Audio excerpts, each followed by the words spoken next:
Baiklah Bapak Ibu, sebelum acara kita mulai, HP-nya mohon di silent dulu ya,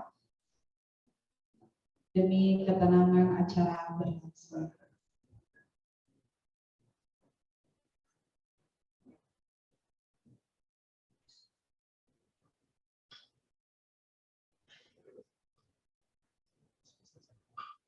Bismillahirrahmanirrahim. Acara yudisium mahasiswa pendidikan profesi guru dalam jabatan Batch 1 Fakultas Tarbiyah dan Ilmu Keguruan Universitas Islam Negeri Dato Karama Palu tahun 2022 dimulai. Menyanyikan lagu Indonesia Raya, hadirin dimohon berdiri.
Hadirin disilakan duduk kembali.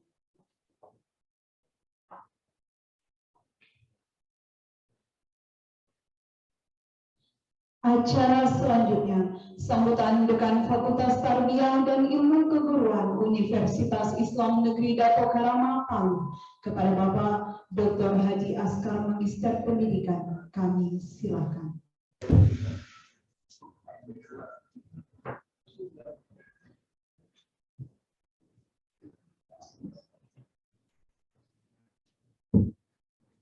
Bismillah. Assalamualaikum warahmatullahi Recording in progress. Wa na'udzu billahi min syururi anfusina wa min sayyiati a'malina. Asyhadu an la ilaha illallah wahdahu la syarika lah wa asyhadu anna Muhammadan abduhu wa rasuluhu Allahumma shalli wa sallim ala sayyidina Muhammadin wa ala alihi wa sahbihi ajma'in. Amma ba'd. Yang saya hormati Bapak Rektor Universitas Islam Negeri Satu Palu, Bupati kami Kementerian Agama Provinsi Sulawesi Tengah, yang saya hormati Kantor Kementerian Agama Kota Palu hadir bersama kita. Saya hormati bapak-bapak para wakil rektor, ketua senat, para wakil dekan di lingkungan Fakultas Tarbiyah dan Ilmu Keguruan, bapak ketua SPI, bapak ibu dosen dan guru pamong pada PPG LPTK Universitas Islam Negeri Dato' Karamo Palu, wabil khusus kepada alumni PPG batch pertama, baik yang presentator maupun retaker yang hadir secara luring di tempat ini, begitu pula yang hadir secara daring, yang semuanya berjumlah 183 orang. Bapak Rektor yang saya hormati, pertama-tama mari kita menyampaikan puji syukur kita kepada Allah Subhanahu wa Ta'ala dan seraya bersalawat kepada Rasulullah Sallallahu Alaihi Wasallam. Perlu kami sampaikan bahwa yang mengikuti UP gelombang pertama pada PPG UIN Dato' Karamo Palu berjumlah 284 orang. 183 adalah peserta UP Pustaker dan 101 orang peserta UP Retaker. Dari 284 orang itu yang kemudian dinyatakan lulus berjumlah 162 orang, 116 orang Pustaker dan Retaker 46 orang. Dari segi bidang studi pendidikan agama Islam berjumlah Pustakernya berjumlah 103 orang dan dinyatakan lulus 75 orang atau 72,8%. Sejarah kebudayaan Islam berjumlah 22 orang dan yang dinyatakan lulus UP pada batch pertama ini 11 orang atau 50%. Kemudian bahasa Arab untuk Pustaker 58 orang yang dinyatakan lulus 38 orang.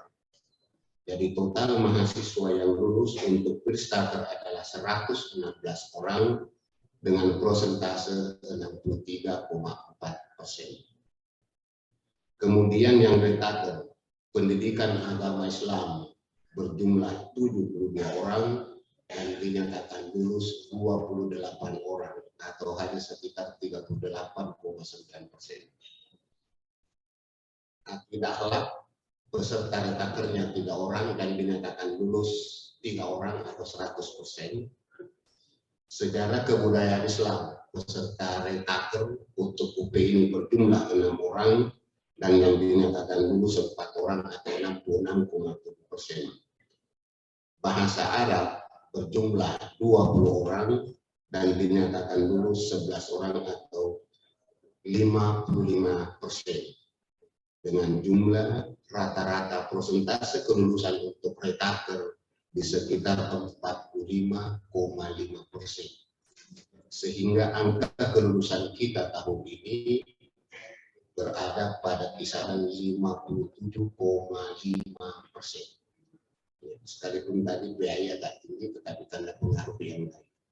Bapak Rektor yang saya hormati, dengan jumlah kelulusan tadi insya Allah kita akan melakukan banyak hal, banyak perbaikan di masa-masa yang akan datang, terutama akan melakukan banyak pendampingan baik berupa latihan pengerjaan soal maupun layout. Kita sudah melakukan banyak hal menghadapi kemungkinan peningkatan kelulusan insya Allah di batch kedua dan batch ketiga. Sebelum saya menutup laporan ini, kami meminta kesediaan Rektor untuk memberikan sambutan sekaligus orasi tingginya dan mengukuhkan para mahasiswa atau lulusan PPG batch 1 tahun 2022. Ini yang bisa saya sampaikan. Wabillahi taufiq wal hidayah. Wallahu musta'an. Wassalamualaikum warahmatullahi wabarakatuh.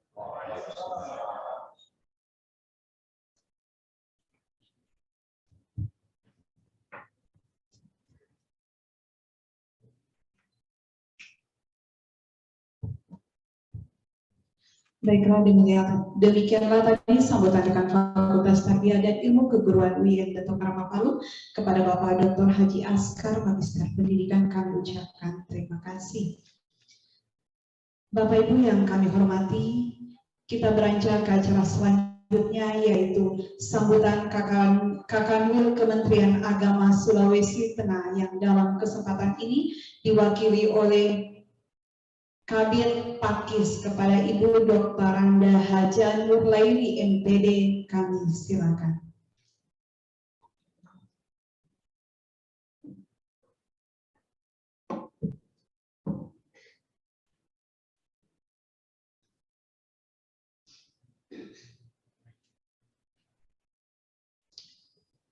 Bismillahirrahmanirrahim. Assalamualaikum warahmatullahi wabarakatuh.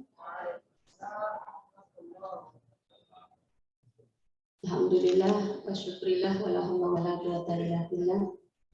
Allahumma shalli ala sayyidina Muhammad wa ala ali sayyidina Muhammad. Amma ba'd. Puji dan syukur senantiasa kita panjatkan kehadirat Allah Subhanahu wa taala, karena atas nikmatnya lah maka kita berada di tempat ini dalam rangka yudisium mahasiswa pendidikan profesi guru yang dalam jabatan batch 1, dan mudah-mudahan tadi apa yang disampaikan oleh Bapak Dekan itu menjadi keberkahan bagi mahasiswa semuanya. Selawat dan taslim kita haturkan pula kepada junjungan kita Nabi besar Muhammad SAW beserta keluarga dan para sahabatnya. Yang terhormat Bapak Rektor UIN Dato' Karama Palu, yang saya hormati Bapak Kepala Kantor Kementerian Agama Kota Palu, saya hormati Bapak Dekan,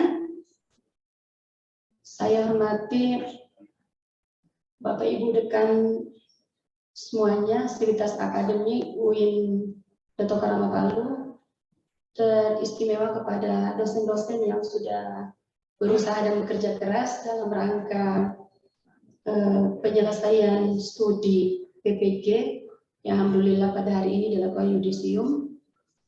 Pertama-tama kami menyampaikan permohonan maaf dari Bapak Kakanwil Provinsi Sulawesi Tengah bahwa karena kesibukan beliau pada kesempatan ini tidak bisa hadir, dan sedianya disposisi untuk mewakili beliau itu Kabid Penmat, tapi karena beliau juga dalam situasi yang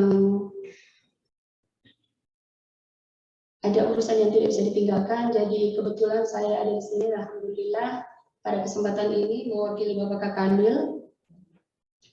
Ada beberapa hal yang ingin kami sampaikan, itu bahwasannya pelatihan pendidikan profesi guru ini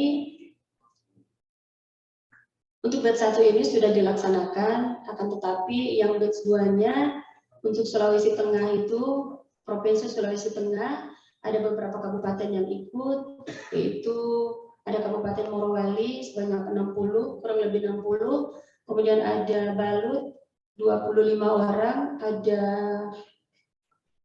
Buol Toli-Toli, Kabupaten Buol, bukan Buol Toli-Toli, Kabupaten Buol ada 113 mahasiswa, kemudian ada Kota Palu 25 dan Parigi Motong ada 35, dan kesemuanya ini yang ada beberapa yang sudah melakukan MOU, alhamdulillah.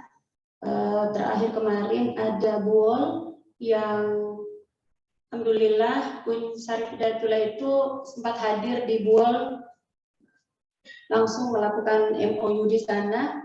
Hari ini kami menunggu Purwokerto yang melakukan MOU di Parigi Motong, mudah-mudahan bisa berjalan lancar. Untuk Banggai Laut itu melakukan MOU-nya secara kirim berkas kemudian kirim lagi, jadi seperti itu. Untuk kegiatan PPG dalam hal ini kami bersyukur sekali bahwa kegiatan ini bisa berjalan dengan baik. Untuk yang batch 1 ini UIN Dato Karama ini ada beberapa mahasiswa yang alhamdulillah tadi dilaporkan kurang lebih 50% yang lulus, tapi yang belum lulus mudah-mudahan tidak berputus asa. Tapi untuk yang teman-teman yang sudah lulus, alhamdulillah bisa untuk peningkatan kompetensinya lagi untuk menjadi guru yang lebih baik lagi. Itu yang kami harapkan pada teman-teman semuanya.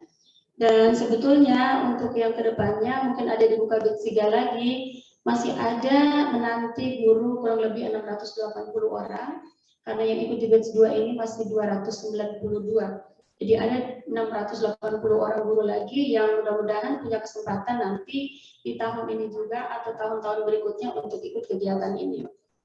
Kami dari Kementerian Agama di Kanwil, terutama saya di bidang Pakis yang menangani PPG ini, berharap sekali bahwa memang untuk semua sebetulnya untuk Sulawesi Tengah, berharap kita di Sulawesi Tengah itu masuk ke UIN Dato Karama semuanya. Akan tetapi ketentuan memang dari pusat itu, jadi untuk Sulawesi Tengah itu ada 5 tempat UIN Syarif Hidayatullah di Mataram, UIN Mataram, kemudian ada UIN Ponorogo dan UIN Purwokerto, selain dari UIN Dato Karama itu. Akan tetapi mudah-mudahan evaluasi nanti, karena jelas seperti saya bincang-bincang dengan teman dosen yang menangani mahasiswa ini betapa ribetnya, terutama untuk mahasiswa yang sudah mulai berumur-umur yang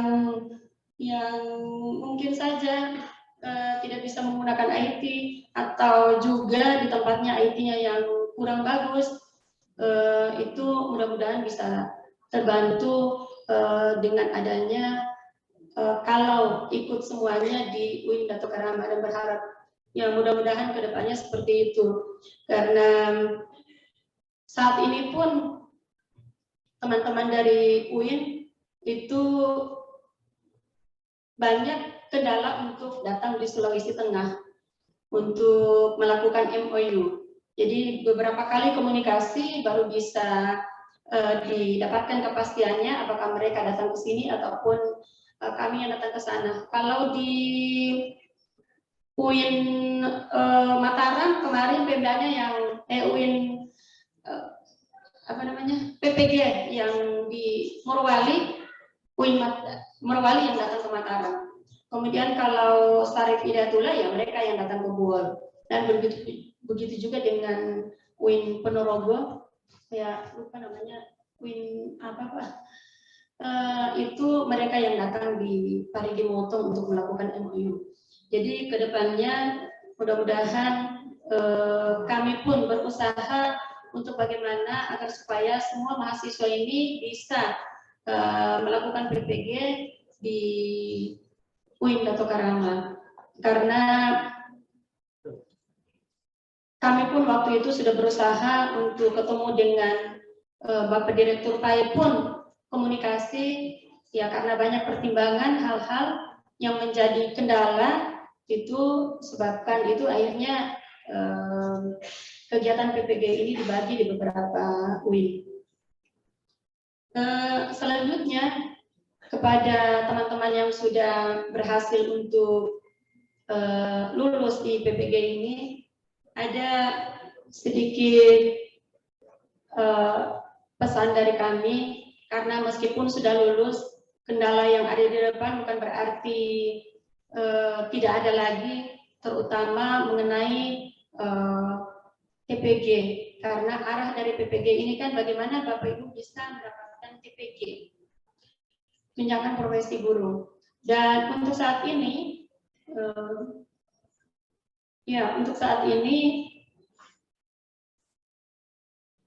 insya Allah TPG itu bisa diterimakan, karena pada dasarnya untuk guru penerima TPG dari ini itu diterimakan di kabupaten masing-masing kalau yang sudah pegawai negeri, tapi kalau yang belum pegawai negeri itu diterimakan di kantor Kementerian Agama Provinsi Sulawesi Tengah. Jadi sekali lagi salam dari Bapak Kakanwil, mudah-mudahan ilmu yang didapat bermanfaat bagi Bapak Ibu semuanya. Sekali lagi terima kasih kepada Bapak Ibu dosen-dosen pembimbing yang sudah bekerja keras untuk memberikan yang terbaik kepada mahasiswa-mahasiswa ini. Terima kasih. Billahi taufiq wal hidayah. Assalamualaikum warahmatullahi wabarakatuh.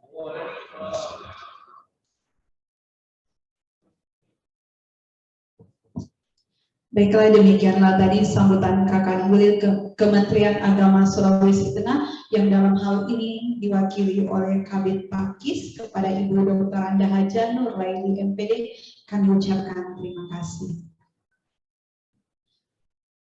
Baiklah, kita beranjak ke acara berikutnya, yaitu orasi ilmiah oleh Rektor Universitas Islam Negeri Dato' Karamah Palu dengan tema Profesionalisme Guru Abad 21 kepada Bapak Profesor Dr. Haji Sagaf Sulaiman, Petalogi Magister Pendidikan. Kami silakan.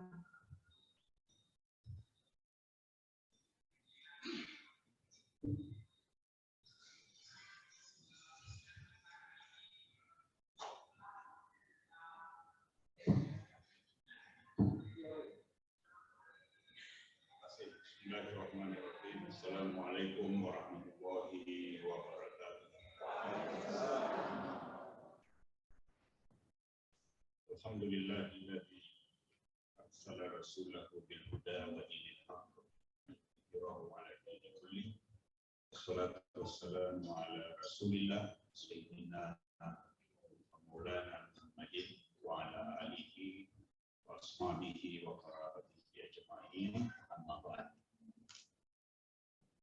Yang saya hormati para wakil rektor yang sempat hadir, Wasna, UIN, atau para bapak, para dekan yang hadir mungkin ini, dekan Fakultas Tarbiyah dan Keguruan beserta seluruh jajarannya.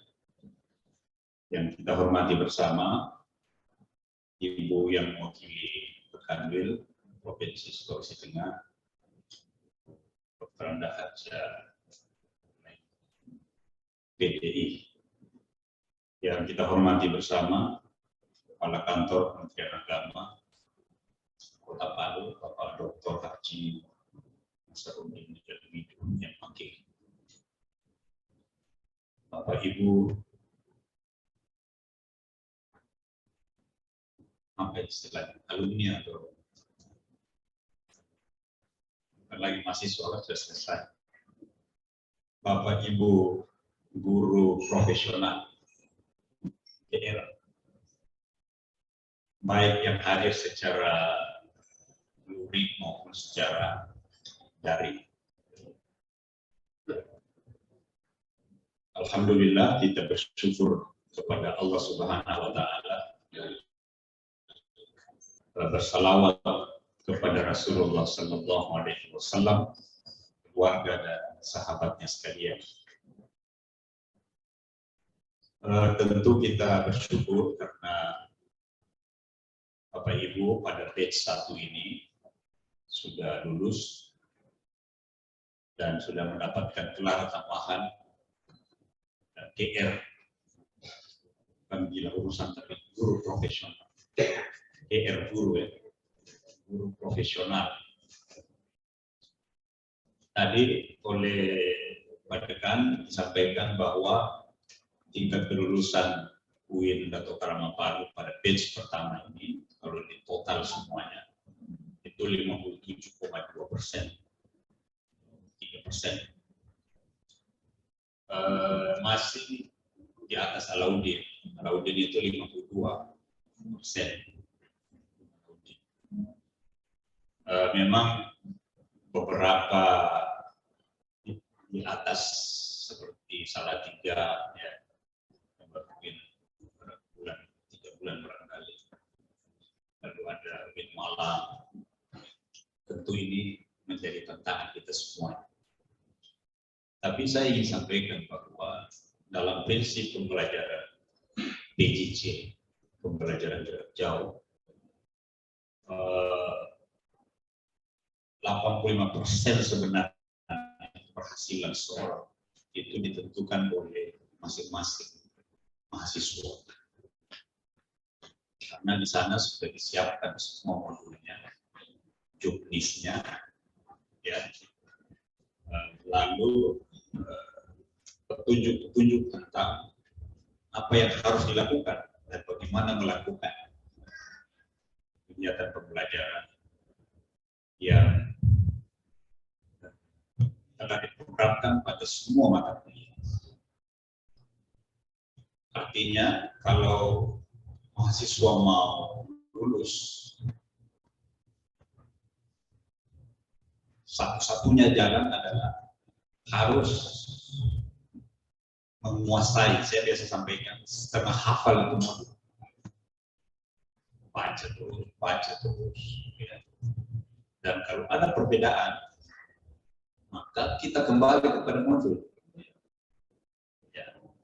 Ada perbedaan-perbedaan dari penjelasan dosen atau semuanya, kita kembali ke modul. Nah, ini saya kira nanti ditularkan karena Anda kan sudah selamat ini, sudah selesai, ditularkan kepada yang lain, tetangga, keluarga, teman, bahwa kuncinya begitu, atau paling tidak disampaikan pengalaman. Tadi disampaikan oleh Ibu Kabir, ada beberapa PTKIN yang masuk di MOU. Kalau saya ke Kanwil, saya batas yang masuk wilayah Sulawesi Tengah. Ya, karena pertama tentu ini mengambil ruang Sulawesi Tengah.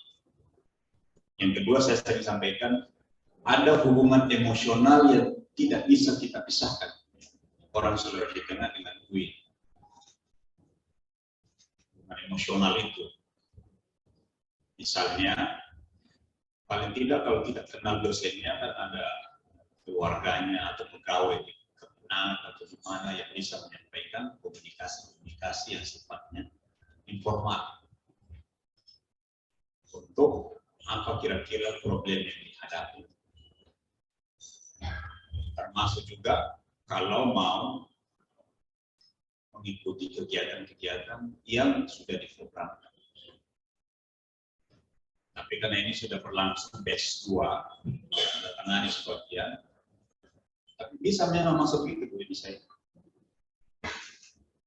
Kualitasnya. Kebetulan saya mau ke Jakarta besok, nanti saya bicara ke Pak Dirjen lagi. Ya. Kemarin saya sudah sampaikan Pak Dirjen bahwa yang lalu itu Pak Dirjen ada dijadwalkan ke Mataram dengan ke Jakarta. Di depan saya itu langsung dia telepon ke PAI.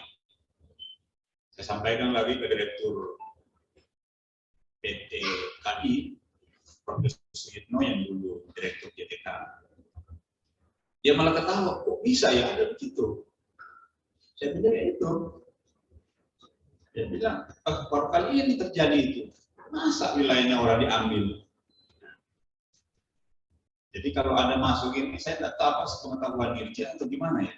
Nanti saya coba besok komunikasi lagi. Kalau Ponorogo itu, YN Ponorogo itu Kabupaten Ponorogo, Jawa Timur. Nah, saya kira Jawa Timur ini kan banyak juga yang sebenarnya belum tertangani. Ya nanti saya tidak tahu lah apa anunya ini sehingga bisa begitu. Ya. Tapi mudah-mudahan saja yang bergabung di sana, ya itu bisa lulus semuanya dan lancar. Cuma kemarin Ibu Kabit saya disampaikan, jadi tergantung sebenarnya dari kanwilnya. Itu di sini Ibu Kabit ini dengan Pak Kabit, Penmas kalau madrasah kan.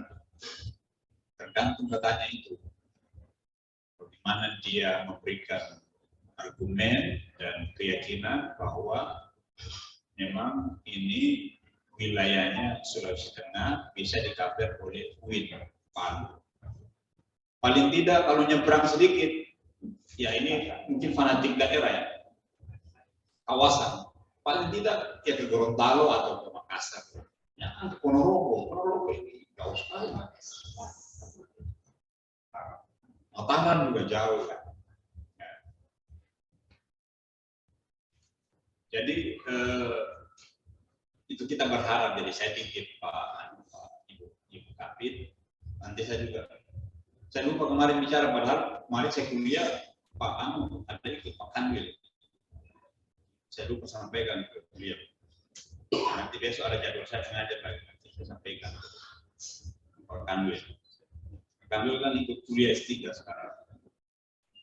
Sampaikan lagi supaya dia lokalisir itu. Maksud saya supaya kita bisa bantu wilayah teman-teman kita di kawasan Sulawesi Tengah. Kalau di luar kan tentu agak sulit. Dan saya kira komunikasinya kalau Ponorogo misalnya ke sini jauh sekali, apalagi Goa, Rawali dan sebagainya. Tentu Kendari lah dekat. Kendari dulu penyelenggara itu. Gorontalo kemarin lulusannya juga lumayan di atas rambut 80 atau 70%. Jadi,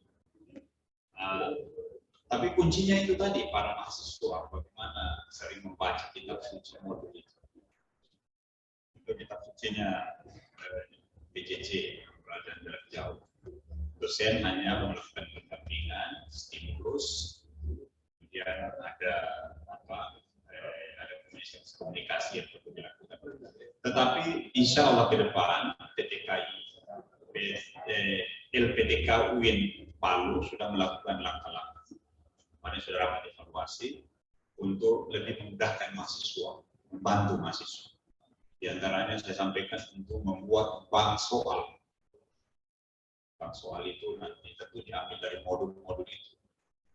Lalu dilakukan pendampingan bagi mahasiswa yang belum lulus ini ya, sementara ikut batch 2 atau batch 3 nanti untuk lebih mudah lagi di dalam proses ujian akhirnya.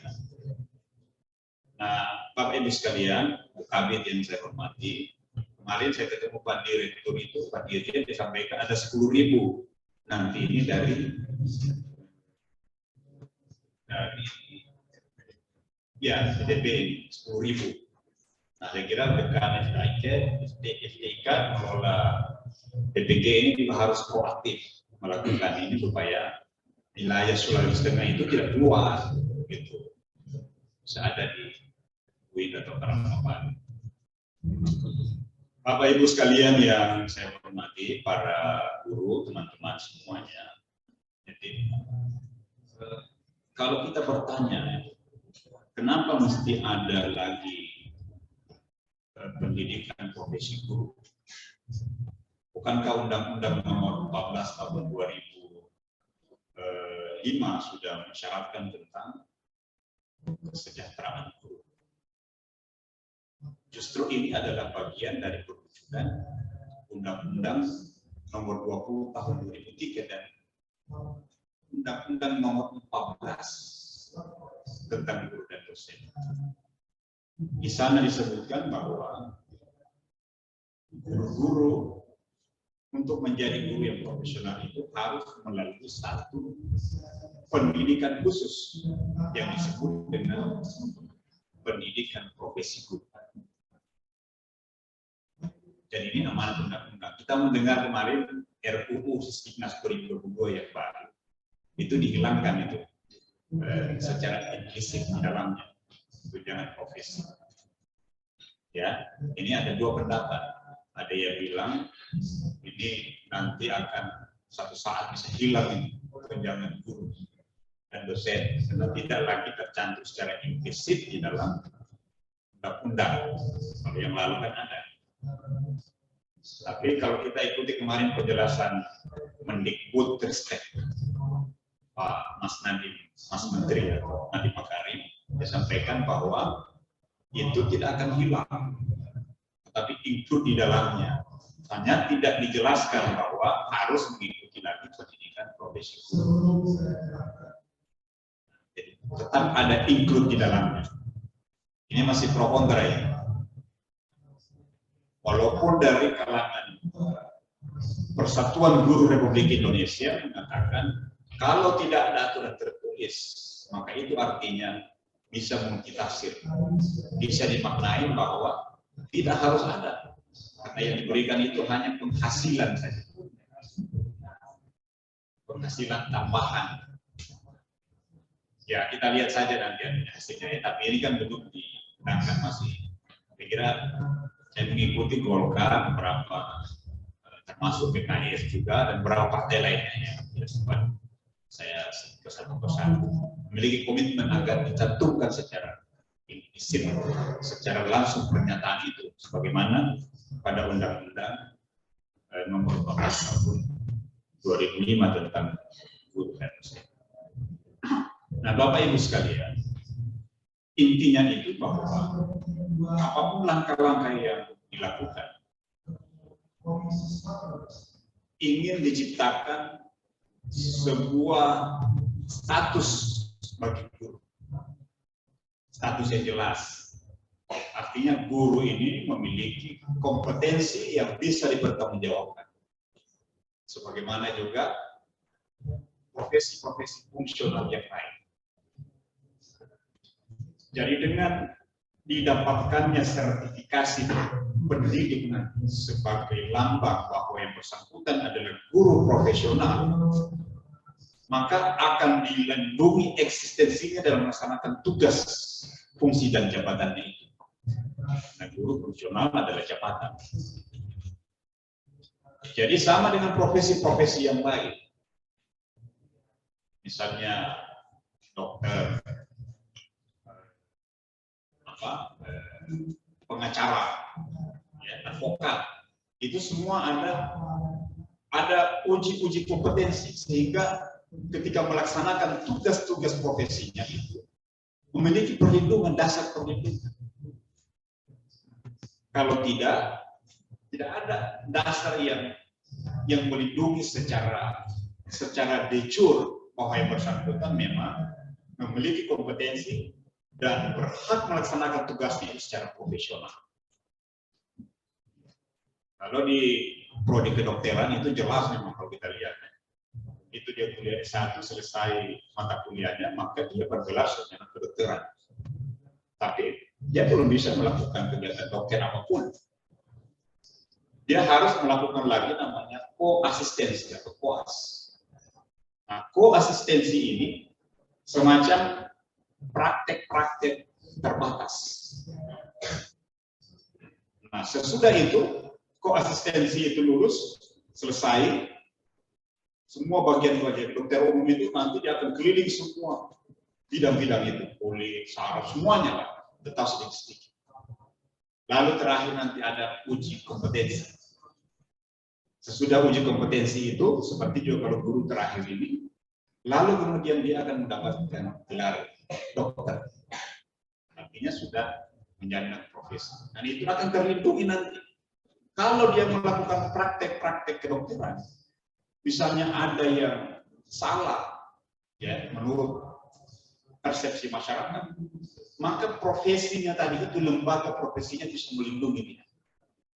Karena dia sudah masuk dalam konteks. Sama juga dengan guru. Ketika Anda sudah memperoleh itu, maka dengan sendirinya Anda atau kita semuanya yang menjadi guru ini akan terproteksi dengan aturan korps sebagai tenaga pendidik. Jadi kalau ada malpraktek itu bisa dilindungi secara undang-undang. Apa malprakteknya kalau guru? Malprakteknya itu tidak hanya dokter. Kalau dokter misalnya salah dosis apa kan, pasien bisa tuntut. Kalau sakit, gatal, ini gara-gara obat itu bisa menuntut. Guru juga begitu.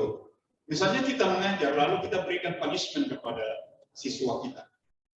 Ya, mungkin kita cubit. Ya, cubit begitu. Tapi guru ini atau orang tuanya ada yang tidak terima. Lalu dia tambah sedikit cubit, tambah kasih. Tadi mungkin masih merah-merah, dia kasih hijau. Putar sedikit. Kan? Lalu orang tuanya lapor ke polisi. Ya, kalau belum lulus uji kompetensi, belum mendapatkan predikat guru profesional GR dan itu, maka Anda bisa dikatakan malpraktek atau mengajar tapi belum ada izin, sehingga apa yang Anda ajarkan secara hukum itu belum bisa dipertanggungjawabkan, dan punishment yang Anda lakukan juga itu dianggap melanggar hukum. Ya, bisa kena di situ kan. Tapi kalau sudah ada itu akan terproteksi dengan lembaga profesi yang melindungi kita. Kita belum bicara efek dari tadi itu. Ada disebutkan oleh Ibu kami tadi, ada TPG, tunjangan profesi guru. Tunjangan profesi guru yang diperoleh dari implikasi dari diperolehnya sertifikat atau tanda sebagai guru yang profesional tadi.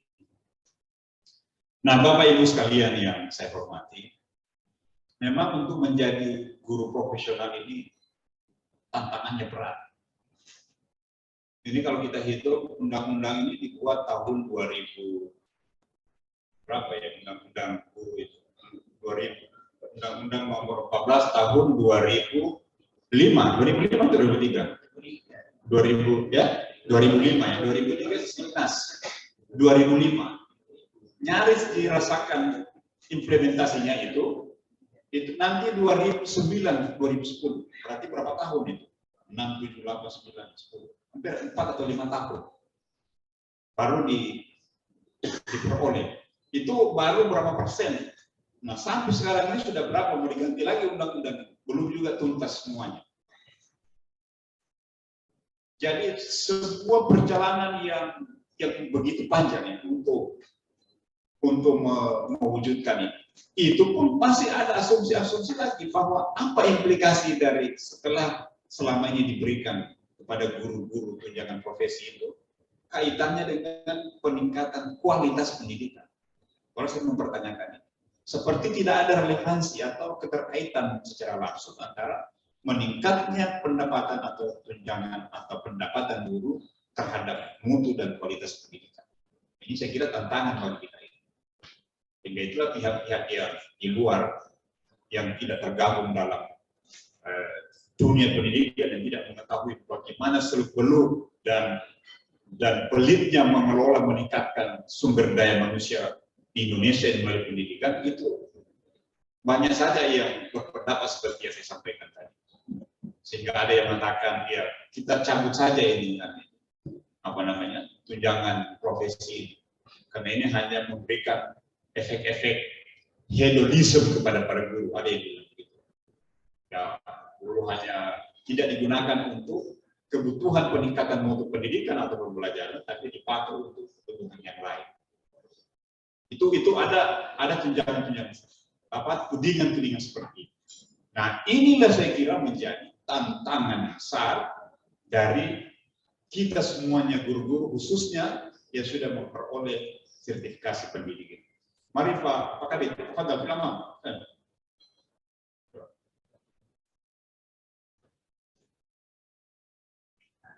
Masih ada kursi di depan.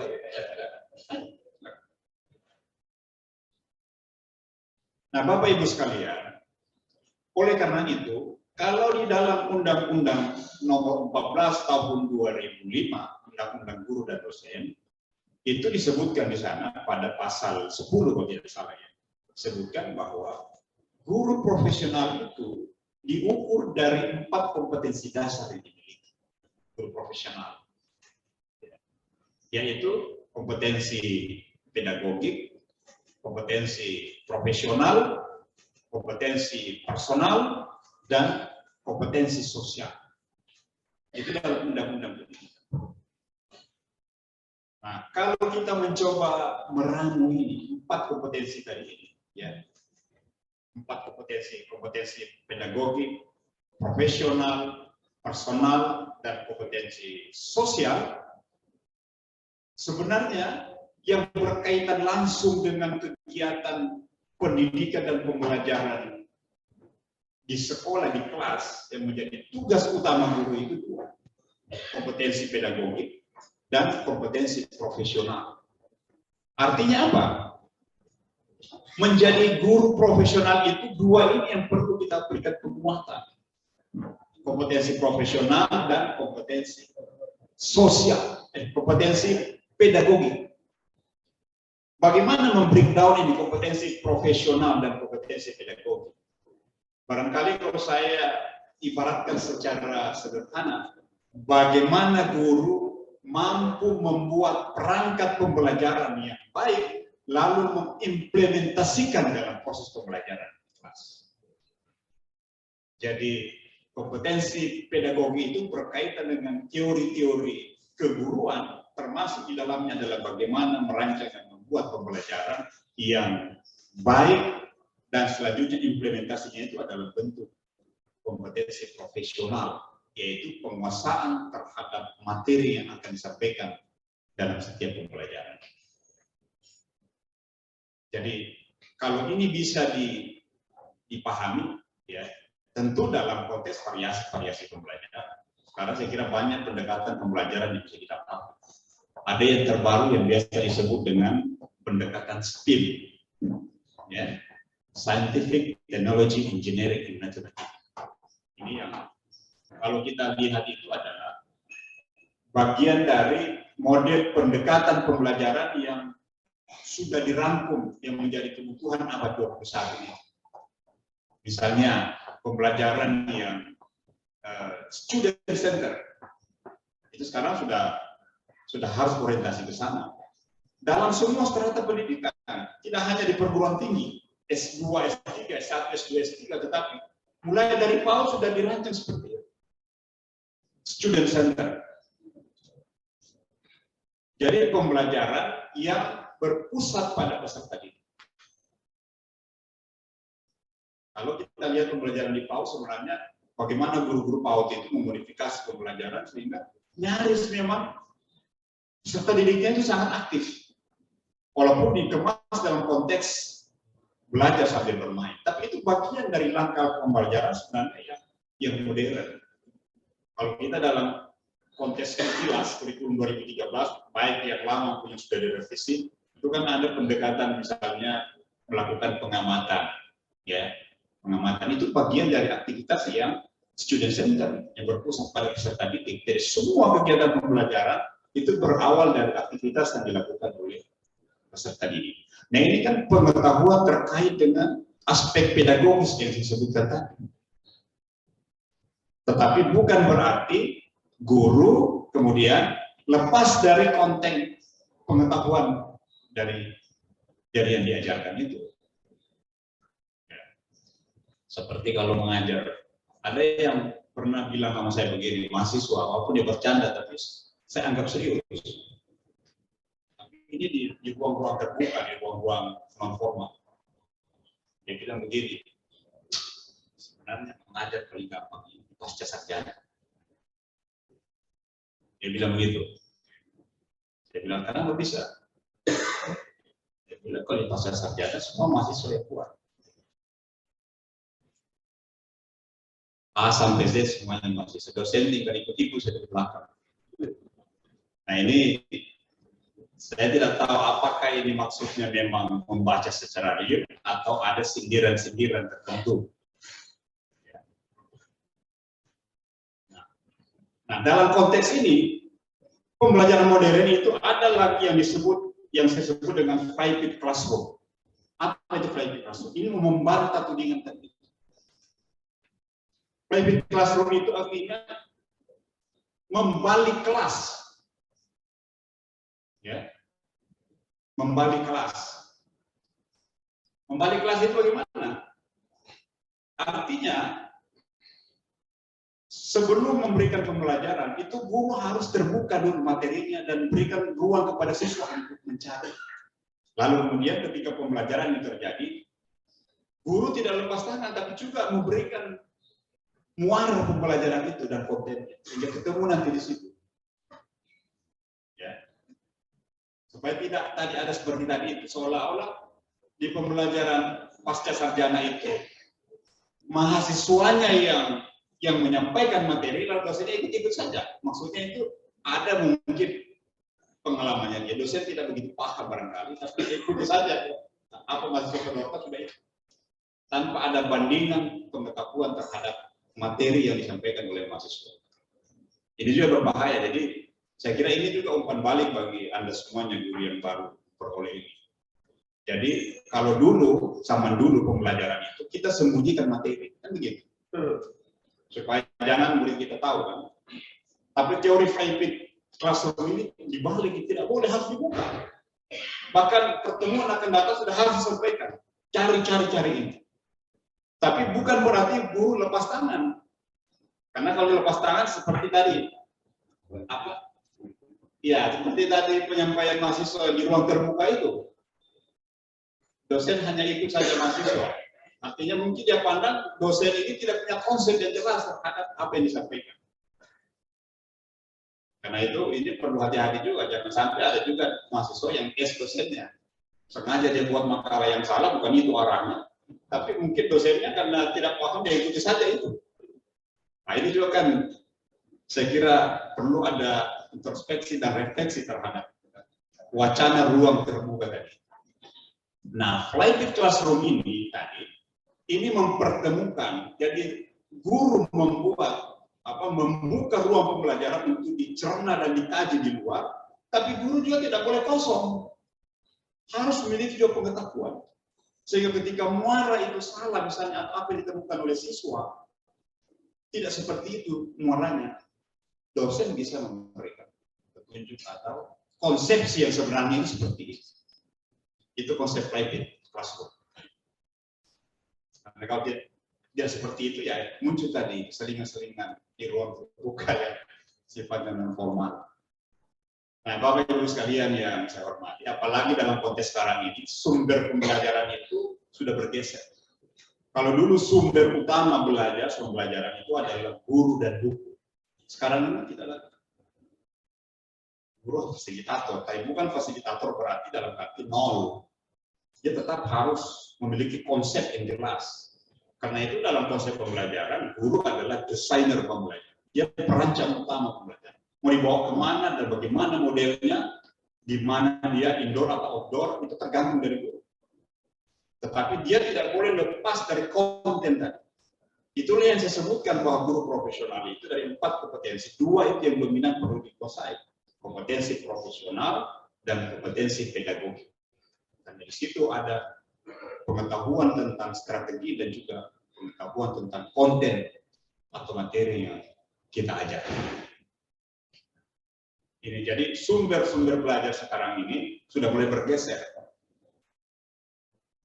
Apa contohnya sumber utama yang menjadi itu? Saya kira Anda semua sudah tahu. Ya, dunia maya internet itu sekarang sudah menjadi guru sudah menjadi sumber belajar yang sekian. Bahkan kalau murid-murid cerdas, guru menulis mungkin materinya, submaterinya, sini siswanya sudah berselancar di dunia maya. Dan yang terbaru. Nah, bisa dibayangkan kalau gurunya tidak menguasai materi kan, konten tadi kan bisa berbahaya. Bisa seperti yang saya ceritakan tadi, candaan di ruang terbuka tadi. Padahal sebenarnya itu juga satu sindiran atau satu kritik yang tajam bagi. Nah, inilah tantangan saya kira yang dihadapi oleh kita para pendidik di dunia yang semakin berkembang dan bergerak cepat ini. Satu lagi yang terakhir dalam konteks ini juga adalah ada yang disebut dengan pendekatan blended learning. Saya kira ini sudah tuntutan sekarang. Jadi tidak hanya dalam konteks pembelajaran luring saja, tetapi juga secara online, termasuk yang Anda lakukan selama ini, pembelajaran jarak jauh. Jadi intinya itu adalah bagaimana menggerakkan dan membelajarkan orang atau peserta didik. Tidak hanya dimonopoli dari kita saja, tetapi konsep membelajarkan itu tidak hanya diberikan secara mandiri full kepada peserta didik, harus dibarengi juga konsep-konsep yang kuat dari kita para guru. Karena kalau tidak, muncul candaan seperti ruang terbuka tadi. Nah, tentu kita tidak mau seperti itu. Jadi gampang sekali sekarang menilai apakah seorang guru itu benar-benar guru profesional atau tidak dalam konteks pemesanan profesi dan pedagogis tadi. Bagaimana dia merancang pembelajaran dengan baik dan bagaimana dia menguasai konten atau materi pembelajaran dengan baik dengan berbagai macam pendekatan-pendekatan sudah dipahami atau terus dilakukan inovasi untuk mencari model-model yang baru dalam pembelajaran. Bapak Ibu sekalian yang saya hormati, oleh karena itu kalau hari ini nanti sebentar Bapak Ibu semuanya, teman-teman para guru sudah mendapatkan peresmian sebagai guru profesional, ini harus benar-benar dipegang dengan komitmen yang kuat supaya apa yang disebutkan dari kekhawatiran para orang bahwa ternyata PPG dalam bahasanya Ibu tadi dengan profesi guru itu yang notabene untuk mengangkat kesejahteraan guru ternyata tidak berkorelasi secara positif terhadap mutu pendidikan dan juga anggapan-anggapan tadi bahwa ternyata apa yang diberikan oleh negara selama ini yang begitu banyak kepada guru, tentu termasuk juga dosen, tidak memberikan efek terhadap mutu dan wawasan pendidikan. Ini saya kira perlu kita pegang dan renungi bersama sehingga kalau kita bertahan pada satu posisi, sekarang kan banyak orang menganggap ini langkah mundur. Guru akan kembali pada posisi sebelumnya, di mana akan melakukan tugas-tugas profesinya dengan apa adanya karena tidak didukung dengan kesejahteraan yang maksimal. Jadi ini kalau kita bertahan bahwa itu harus tetap ada, tentu juga tantangan-tantangan yang saya sebutkan tadi harus mampu kita jawab dan diwujudkan dalam tugas keseharian kita. Tentu endingnya yang paling jauh itu adalah meningkatnya mutu pendidikan dan luaran pendidikan pada semua stratanya kita bina dan kita tangani. Saya kira demikian beberapa hal yang saya sampaikan. Sekali lagi selamat kepada Bapak Ibu teman-teman semuanya yang sudah lulus pada batch pertama ini. Dan yang perlu melakukan retrospeksi penguatan kembali sehingga insya Allah pada masa berikutnya bisa juga bersama-sama. Kalau saya selalu meyakini sesuatu filosofi bahwa segala sesuatu yang kita peroleh itulah masanya yang terbaik, itulah pas yang diberikan oleh Tuhan kepada kita. Jadi kalau belum dapat, mungkin ada hikmahnya di balik itu. Begitu juga sebaliknya, ibu yang dapat bapak ibu yang sudah lulus duluan, itu juga sudah Allah sudah tentukan itulah yang terbaik untuk masing-masing orang. Tentu ada hikmahnya, biasa kita lihat dalam waktu dekat, tapi umumnya kita lihat pada waktu-waktu yang panjang. Seiring dengan perjalanan hidup baru kita rasakan, oh ternyata memang seperti ini. Saya kira ini bahasa-bahasa agama supaya kita semangat. Sehingga apa yang kita terima atau kita peroleh kita tidak berlebihan, dan apa yang kita tidak peroleh kita tidak merasa kecewa dan pesimis sehingga menyalahkan orang-orang yang semestinya tidak perlu kita salahkan. Saya kira demikian. Terima kasih sekali lagi kepada semua pihak, Kanwil, Pak Kabit, dan Pak Kemenak, serta dekan Istikam serta seluruh jajarannya yang telah bekerja keras tentunya selama ini dalam melaksanakan kegiatan untuk peningkatan mutu pendidikan di Sulawesi Tengah. Terima kasih, lebih dan kurangnya saya mohon maaf. Wallahul musta'an, wallahul muwaffiq ila aqwamit thariq. Wassalamualaikum warahmatullahi wabarakatuh.